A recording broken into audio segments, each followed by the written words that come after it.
على الرغم من خشونة الوضع ومنغصات الحياة والطبيعة، إلا أن لا زالت ثمة طرافة تلوح في أفق هذا الوطن، وما محمية الغزلان أو الريم في ميسان إلا أفق ممتد من عالم آخر يأخذك إلى حيث الترف وأحلام الأمراء والملوك حينما كانوا يعاقرون البر من أجل عيون غزال شارد. هكذا تماما هي عيون العاملين في هذه المحمية في ميسان، عيونهم على غزلانهم كي لا تنقرض، وقلوبهم على أوضاعها التي لا تسر.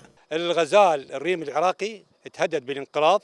كانت فكرة مديرية زراعة ميسان أن تقوم بإعادة أمجاد هذا الحيوان إلى نفس المنطقة وإعادة توازن البيئة والطبيعي بالمنطقة وحفاظا على التراث وجانب خدمي. وبعدين إذا تطورت الأمور وطبقت القوانين يمكن إطلاقها وإعادتها إلى البرية وإعادة توازن طبيعي كما كانت عليه في الخمسينات أو بالأربعينات أو ما قبل من ذلك الوقت.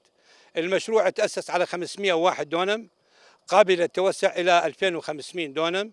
على طول مساحة 5 دونم تمتد المحمية التي يعمل العاملون فيها جاهدة إلى أن يبثوا الحياة كي لا تنقرض الريم الميسانية، إلا أن ما تعرضت له ميسان من سيول جعل المحمية بلا حدود وجعلها عرضة للحيوانات المفترسة، وهي بأمس الحاجة لزيادة كوادرها وزيادة رواتبهم أسوة ببقية الموظفين وتثبيت العقود منهم، فضلا عن ضرورة تسجيلها دوليا كمحمية يتسنى للعاملين فيها تلقي التدريبات الخارجية وتطويرها. من المشاكل التي يعاني منها المشروع هو جميع الكادر ما عدا كادر لجنة الإشراف، جميعهم من الكوادر المؤقتة، فهاي تعتبر مشكلة. يعني باكر هذا من الممكن أنه تيجي عقد عمل بأي مكان يروح، يعني صار لي 4 سنين أو 5 سنين أدرب به فيروح، يعني حارس مؤقت، سائق صاحبه مؤقت، عمال بأجر يومي مؤقتين، فهاي المشكلة